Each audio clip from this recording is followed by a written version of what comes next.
Hi, today I'm running my Galaxy S23 Ultra and I'll show you how to activate Quick Launch on this device.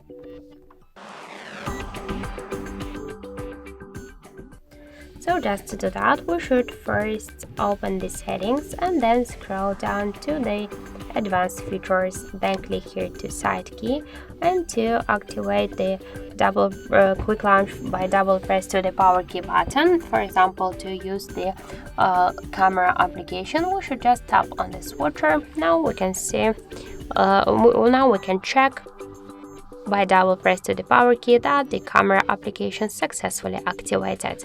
So that's it, thank you for watching, and if you find this video helpful, don't forget to leave a like, comment and to subscribe our channel.